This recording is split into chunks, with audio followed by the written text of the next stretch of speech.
Hey guys, it's Rachel from Hope Corner Farm. By day, I'm a home ec teacher who teaches hundreds of students how to crochet, quilt, sew, and cook. And today I'm going to answer some of the most commonly asked questions about the foundation double crochet stitch. I'm going to quickly show you how to crochet a foundation double crochet.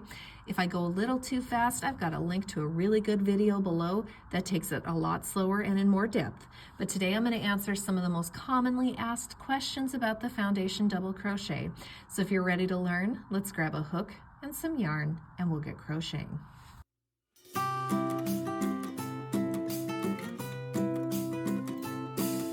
Before we get started, make sure you subscribe to my channel, hit the bell so you get notifications of when I post new videos, and don't forget to give me some feedback on this video. Give me a like or a comment, let me know what I did well or things that I could improve upon. So the foundation double crochet stitch, if you need to see how to complete that in slower, more detailed movements, I've got a link that really goes slowly through how to exactly create the foundation double crochet stitch. I'm going to put that below. Now I am going to show you how to do it here, but I'm going to work through it a little bit more quickly than I normally would if I was teaching you how to absolutely complete that stitch. So just kind of keep that in mind. If you feel like I'm going too fast, check out that link to the video below, and it goes really super slow. In fact, it's one of my most popular videos that I have. So what I'm going to address today are some of the issues that we have with the foundation double crochet stitch, partially as we create it and partially what we do after we've created it. How do we use it for our projects? So let's start creating a foundation double crochet stitch. So I'm going to start this stitch by placing a slip knot onto my crochet hook, and then I'm going to chain 2. So here's 1 and 2. Now what I'm going to do here is I'm going to yarn over, and then I am going to go back into that very first chain that I created. Now when I insert my chain or my hook into the chain, I like to put 2 legs of that chain on top and 1 on bottom. So if you look closely at a chain, you've got 1, 2, 3 parts to it, 1, 2, 3.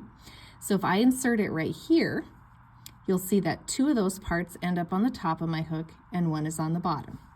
Now I'm going to yarn over, pull through the chain stitch. Now I want to make that loop that's on my hook and closest to the nook of my hook, I want to make sure to keep that loop just a little bit looser. That's going to help with tension, and it's going to help keep my foundation double crochet stitch from rainbowing by keeping that loop just a little bit looser. So then what I'm going to do is I'm going to yarn over, pull through that first loop. Now I've created the foundation of my foundation double crochet stitch. Notice I've got 3 loops on my hook. I'm going to yarn over. Now I'm just finishing out a double crochet like I normally would. So yarn over, pull through 2 stitches. Now there's 2 loops left on my hook. Yarn over, pull through 2 loops, and that completes 1 foundation double crochet stitch. So now I'm ready to create my next one, and this is where people start to get a little bit confused. So I'm going to yarn over. Now I put my next foundation double crochet stitch in between these 2 loops here. I've got a little loop right here and a bigger loop right here, so I'm kind of going right in between them. So as long as you have this edge kind of straight, you'll be able to see. So we're going in between this small loop and this big loop right into this space. I'll try to make it a little bit bigger so you can see it. Into this space right here. So I'm going to insert my hook. I know I'm in the right place if I have 2 legs from that previous chain or stitch on my hook. I'm going to yarn over, pull through that stitch, make sure that loop's a little bit bigger. I've got 3 loops on my hook now. Yarn over, pull through 1 loop. I've created the foundation. Still have 3 loops on my hook. Yarn over, pull through 2. Yarn over, pull through 2 to complete the second foundation double crochet. Yarn over, come over here again in between this little spot right here, little loop, and this big loop.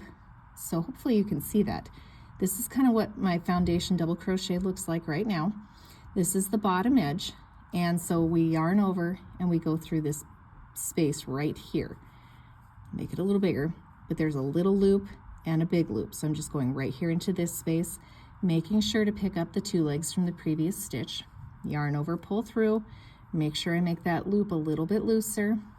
Yarn over, pull through 1 loop, still 3 loops on my hook.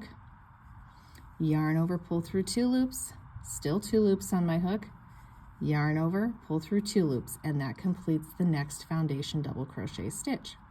So again, yarn over, Insert your hook above this little bar and below this big one, right into this space right here. Yarn over, pull through the stitch, make that loop a little bit bigger. Yarn over, pull through that first loop. Now there's 3 loops on my hook. Yarn over, pull through 2. Yarn over, pull through 2. And that completes the next foundation double crochet stitch. So if you hold it like this, here's my yarn tail. You can see this is the bottom edge, and this is where we kind of start our foundation double crochet stitches from.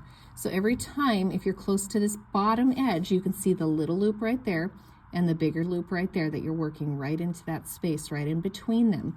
And that's how you make sure you're in the right space. So yarn over, go into that space. And you also know you're in the right space if you just have 2 legs of that stitch. Yarn over, pull through. Make sure to keep that loop a little bit bigger. Yarn over, pull through 1. Yarn over, pull through 2. Yarn over, pull through 2. Now that's one of the biggest questions that I get, is people get confused the further they go along as to where they put that stitch. So again, here's my loop that's attached to my hook. This is the top edge of my foundation double crochet, and this is the bottom edge. So we need to be working our stitches towards the bottom edge. So yarn over, insert the hook down here, yarn over, pull through, make the loop bigger. Keeping this loop bigger is going to help with tension issues. Yarn over, pull through 1, yarn over, pull through 2, yarn over, pull through 2. So when you look at that foundation double crochet stitch, again, this is the top edge, this is the bottom edge. Now this top edge is where we will actually work any subsequent rows of whatever into. So this is the working row. This is the bottom of our project. This is the edge of our project right here. So kind of keep that in mind. And I'll show you how to go to the next row. I'll do a couple more here just so you can see what we're looking like, sorry. So we'll do just a couple more here so you can kind of see and get the feel for this. Do another one. So part of what gets confusing is it gets a little mushy in here, a little tight sometimes. So you really just have to look closely. Here's that little loop, here's that big loop. So we're just going right into that space right there. So you might just have to slow down for a second and look at it so you can see exactly where to put your hook. All right, so let's say we've foundation double crocheted as much as we need to, and we're ready to go to the next row. And let's say we want to do another row of double crochet stitches. So what I would do is I would chain 2, because I like to chain 2 for a double crochet stitch. Now the turn is a little weird. So really pay attention to where your yarn tail is and where your top edge is. So I've chained 2 and I want to turn. So turning for this with the foundation double crochet stitch is kind of a flip. I flip down and over. Now notice where my yarn tail ended up. It went from here, and then I flip it. Oh, now it's over here. And now that top edge is up there and ready to go. You really want to make sure your yarn tail is down here, so that way you know your yarn tail is attached to your bottom edge. So here to here when it's a turn. The next question I always get is, where do I work my next row of stitches? Okay, so if you kind of pull this out, you can see, if you look at the top of this, you can see all those V's. Each V counts as one of those foundation double crochet stitches, just like any other crochet stitch would. And you can count them by going 1, 2, 3, 4, 5, 6, 7, 8, 9. And so that's one thing to kind of keep in mind. So we're going to yarn over. I would work into this space right here. And then the next one, I would work into this space right here. Unless my pattern told me to work a front post, then I would go down and around just like I would any double crochet stitch. Or let's say we were doing a back post double crochet stitch. I would yarn over, come from behind, and work around that post. It really just depends on what your next row of crochet stitches are. And that's some of the most common questions I have for the foundation double crochet stitch. How do I turn? How do I know which edge is the top edge? How do I know where to put my hook? All that kind of stuff. So I'm just going to show you here because sometimes that very last little bit looks a little odd and a little wonky. This right here is my last stitch. So if you turn it, you can see the very last V for that row. So I would yarn over, go right into this space right here for the last stitch that I would work with a foundation double crochet stitch. And that's the foundation double crochet stitch and all my questions that I always get asked. I hope you guys found this tutorial helpful. Don't forget to subscribe to my channel, hit the bell so you get notifications of when I post new videos. And I hope you guys have a blessed day.